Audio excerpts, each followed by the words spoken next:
feliz sábado a você, para sua família também. Nós estamos começando mais um programa Essência, onde as suas dúvidas sobre o sermão de hoje serão respondidas. E aqui estamos com Christian Rodrigues, nosso pregador de hoje, é também nosso ancião aqui do Ministério da Mordomia e jovem também, e formado em contabilidade, trabalha também neste setor, na associação, então, pessoa realmente capacitada para responder as nossas perguntas sobre o tema muito importante que foi apresentado hoje. Christian, seja muito bem-vindo. Muito obrigado, Jorge. Prazer estar aqui com vocês. Como foi minha primeira vez pregando no sábado aqui na igreja, é a minha primeira vez aqui nesta sala também. Estou muito honrado e muito feliz de estarmos juntos aqui por esses minutos. Felizes estamos nós. Aqui também temos a Júlia Glade e o Paulo Praz. São membros aqui muito queridos do JUVV e sejam muito bem-vindos, pessoal. Obrigado, Gi. Obrigada. Vamos começar então? Podemos? Por gentileza. Vamos lá então.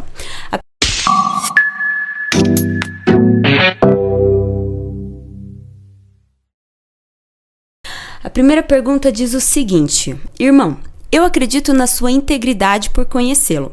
Não acha arriscado se expor afirmando que você garante a seriedade dos envolvidos nesta administração dos recursos? Boa pergunta. E essa é uma dúvida que às vezes surge. É um tema assim, eu confio na seriedade da igreja pelos princípios estabelecidos. Então não tenho nenhuma preocupação em tratar sobre o assunto. Tanto é que no sermão de hoje é pouco mencionado sobre essa estrutura organizacional, essa estrutura de dízimos e ofertas, né? Sim. Então, nesse sentido, respondendo à pergunta de nosso irmão, muito bem colocada, a estrutura da igreja tem uma tranquilidade em apresentar e testificar porque é com base bíblica. Então, a estrutura organizacional da igreja, ela é perfeita por ter base bíblica. Mas são homens que administram. E eu deixei claro ali que quem prestará contas? Não sou eu, Christian, como membro aqui da Igreja UVV, dizimista ofertante. Eu estou fazendo a minha parte. A partir dali, devolvi. Quem vai prestar contas? É o tesoureiro da igreja, o tesoureiro da associação, são os líderes que estão administrando estes recursos. Sim. Podem ocorrer falhas? Sim, pode. Eu sou ser humano, eu sou falho. Então eu posso vacilar, posso cair, posso errar. Então aqui foi apresentada esta pergunta. Não é se expor, apresentar este tema, garantir a seriedade, a integridade? Eu acho que não, eu vejo que não. Por quê? Porque a seriedade que a igreja possui, os seus procedimentos, regulamentos, tem auditoria, sistema de contabilidade, profissionais que trabalham com seriedade. Mas sim, pode ocorrer problemas tanto na esfera institucional como na esfera da igreja local também.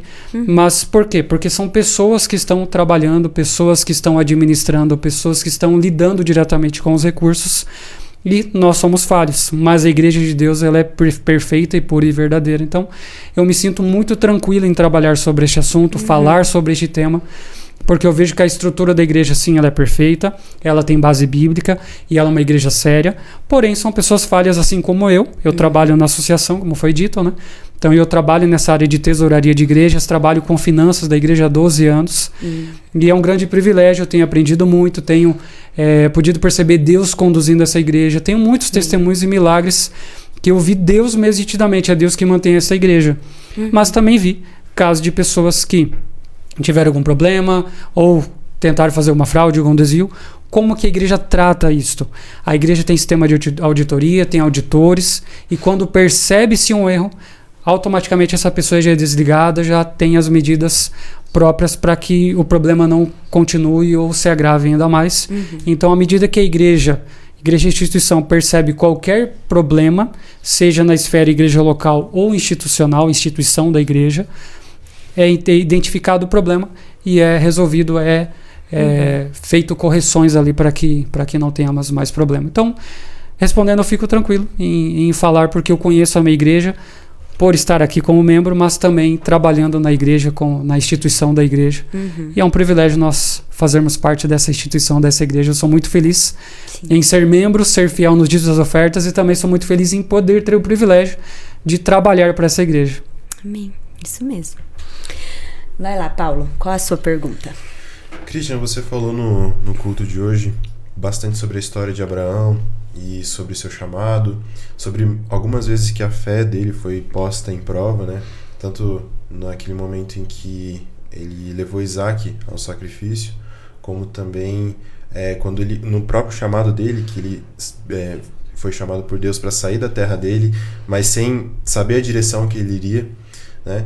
Então, eu gostaria de saber como nós podemos distinguir a voz de Deus, que ela pode falar de diversas maneiras, de acontecimentos aleatórios ou de outros acontecimentos assim que podem ser até cotidianos para nós. Isso é uma excelente pergunta, porque acredito que essa dúvida faça parte de todos nós.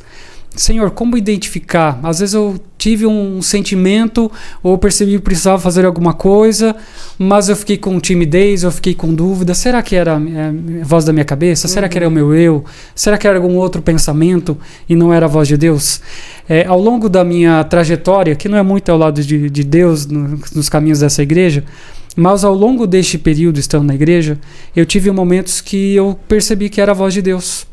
Só que foi depois de eu não ter escutado. Teve outros momentos que eu tinha uma decisão para tomar, 2 caminhos. Surgiram oportunidades, Senhor, o que você quer da minha vida? O que eu tomei como base? Oração e Bíblia. Muita oração, joelho no chão, oração e clamor, para discernir qual é a vontade de Deus e quando é Ele falando conosco.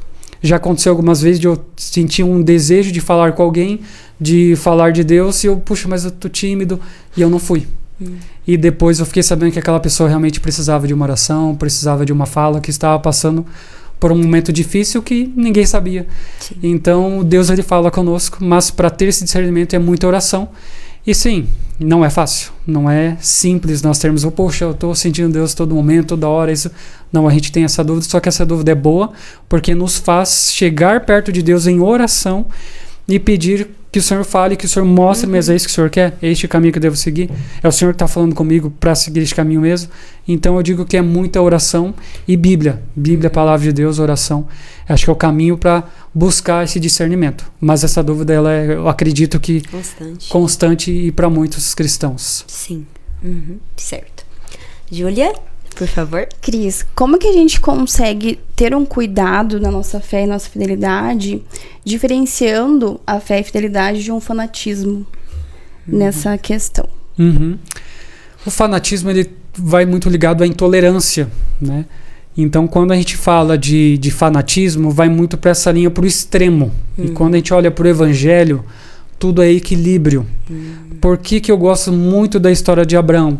Porque a Bíblia não esconde ou não passa pano nos defeitos e erros que Abraão teve.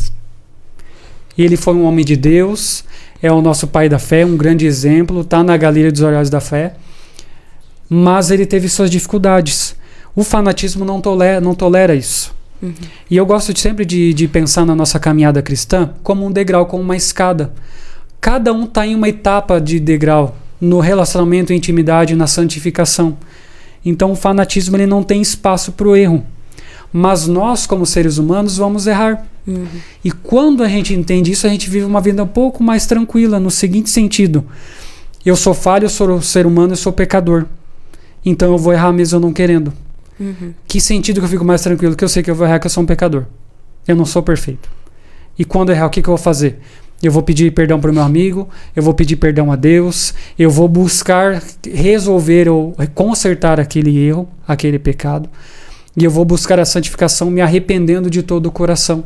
Então, no fanatismo não tem espaço para erro, né? Não tem essa tolerância. O fanatismo é totalmente um extremo. Não, o evangelho é para pecadores.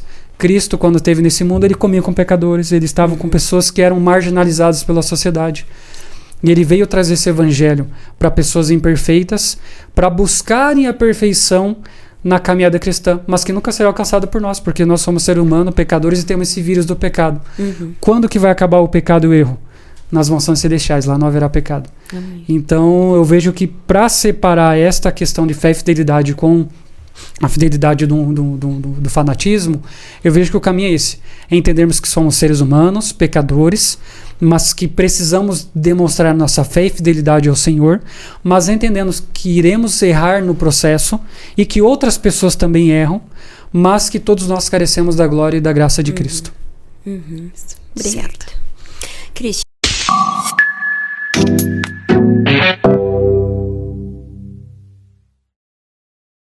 Christian, diga-nos qual é a essência do seu sermão. eu quis, ao elaborar esse sermão, foi com muita oração. Eu já preguei algumas vezes essa mensagem, eu tenho certeza que Deus ele colocou no meu coração para tratar desse tema complexo, finanças, percentuais, como a igreja trabalha com os recursos, a seriedade que eu digo instituição que a igreja possui, que é uma seriedade com os procedimentos, os cuidados que a igreja possui com os recursos, mas não deixar apenas uma mensagem muito técnica, né, muito para a área de tesouraria. Eu quis linkar com a fidelidade de Abraão, que quando nós trabalhamos a parte de finanças, não estamos falando apenas de valores, não estamos apenas falando de montante de recursos. A fidelidade que Deus procura não quer dizer com somas e quantias de dinheiro, mas sim uma entrega verdadeira. Vocês lembram daquela pobre viúva que foi lá e depositou uma moedinha, que Cristo ali ele exalta aquele ato? Olha, ela deu tudo que ela tinha, enquanto os outros lá dão o que sobra. Então, o princípio bíblico é a nossa fidelidade, independente de qual o montante do valor, mas a fidelidade ao Senhor. Então, eu queria apresentar isso para a igreja, que a nossa igreja lida com cuidado, com zelo com os recursos financeiros, e como a gente vê no mundo hoje, quando se fala de igrejas, de pastores, infelizmente tem essa conotação pejorativa que fala, você trabalha para a igreja, então tem desvio, tem... Infelizmente tem isso em nosso mundo, eu acredito que seja até um plano satânico, diabólico, para que a igreja como um todo seja mal vista. Mas eu quis trazer que a igreja adventista ela tem uma seriedade, é uma igreja diferente de muitas outras. Eu sei que tem muitas outras igrejas sérias também, sim, mas eu queria apresentar a seriedade que a igreja lida com esses recursos, como nós temos o cuidado, a igreja tem o cuidado com o recibo, né, de cada membro, extrato de doações, para onde vai cada recurso, para a pregação do evangelho. Mas nós precisamos individualmente também, não apenas na esfera instituição, na esfera igreja, os outros vão fazer, alguém está sendo pago para fazer, tem pastores que vão pregar. Não, eu quis trazer uma vida íntima da minha fidelidade pessoal com Deus, o meu relacionamento e o meu papel nesta missão. Então eu acredito que foi essa essência que eu quis apresentar. E muito bom ter esse momento aqui para ampliar um pouquinho, né? Dar sim, alguns detalhes ali do sermão que às vezes não é possível em virtude do tempo da nossa mensagem. Tá certo, então. Christian, muito obrigado pela sua presença. Obrigada, gente, também pelas perguntas de vocês. Você pode fazer uma oração pra gente encerrar? Claro, com certeza. Vamos orar então? Querido e maravilhoso Deus, te agradecemos porque o Senhor é bom, a sua misericórdia ela dura eternamente em nossa vida. Pai, muito obrigado porque o Senhor tem cuidado de todos nós. Obrigado pelo privilégio que temos de ser fiéis ao Senhor. E obrigado pelas bênçãos e recursos que eu tenho colocado nas mãos de cada um de nós. Pai querido, aqui estamos e neste momento queremos pedir a tua unção, a tua bênção sobre cada um de nós, quem está nos assistindo também. Que o Senhor fale a cada coração, não por palavras minhas, não por conteúdo que eu apresentei, mas pela tua palavra, pela tua mensagem, que ela é fiel, verdadeira, e que esta mensagem possa calar o nosso coração, que nós possamos entender a tua voz e sermos fiéis ao Senhor. Nos dê a tua paz e a certeza da tua presença, em nome de Jesus. Amém, Senhor. Amém.